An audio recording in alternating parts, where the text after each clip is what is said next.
Saturday 29th of November 2025. Something fundamental has broken. Hi everybody. There was a very interesting article on the BBC website this week entitled "Parents Threatened and Blamed by Authorities as 1,000 Adopted Children Returned to Care." Although our Lizzie wasn't a child when she was taken, she had been a legal adult for just one day. You will appreciate that the article caught my eye. I read it with horror, because it laid bare the attitudes embedded in the social care system.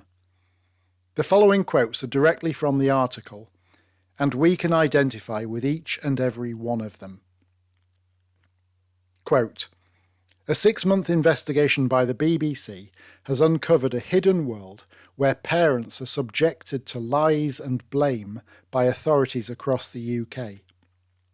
Quote, parents speak of being threatened, harassed, and pushed into mental health crisis. Quote, a whistleblowing social worker revealed a culture of blame against parents. Quote, during a 6-year battle to get them support, the couple say that social workers lied directly to their children and disinformation about the family was circulated between officials. Quote, it was clear that they had no intention to support, and within that comes the start of unpleasant insinuations, lies. Just, well, the children seem fine to us, therefore it must be your problem, says Rachel. Quote, the level of shame and guilt is like grieving for someone who's not dead, Matt said. You just feel like an absolute failure. Quote, social workers can lack understanding and may not listen to parents because we've got high caseloads. We haven't got time to sit and listen, Sarah said. All that contributes to a blame culture as well. That's on the BBC. About this article, comments to me from others include the following. Quote, this article hits a nerve. Anyone who has dealt with certain social services teams knows exactly how this happens. In my own case, social workers didn't safeguard. They generated harm.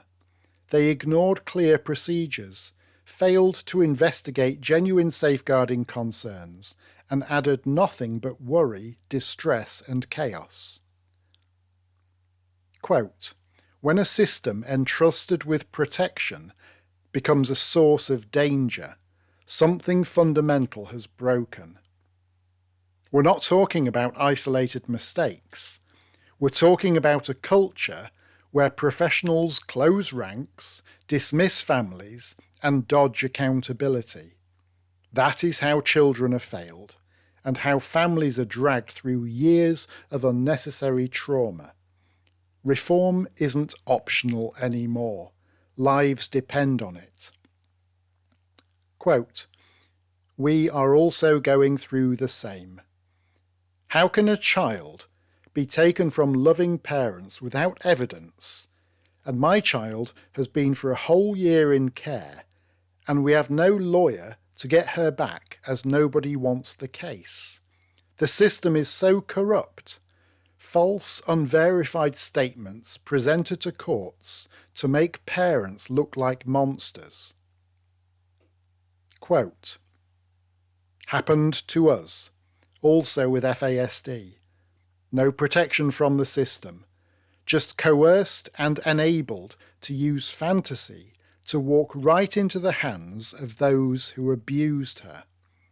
System failed her, and even opposed our attempts to protect her, causing emotional heartache. Pure systemic failure in every way you could fear. I know of several families in the same boat. I have no reason to doubt any of these testimonies, because they all align with our own experience.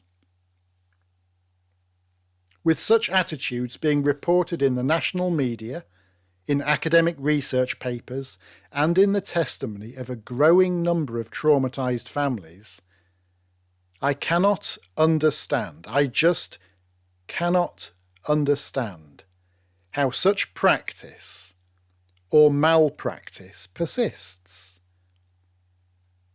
The Lizzie Gladwell Crisis campaign continues to draw attention to this safeguarding chasm in our social care system. It very much looks like the social care system too often wields the power of state to endorse and enforce harm. Unthinkable, unbelievable, unacceptable. We are not alone. Join the campaign. Subscribe for updates at lizziegladwell.org.uk. Tell others. Spread the word. Thank you for listening, for your ongoing support and encouragement. Thank you again. Bye for now.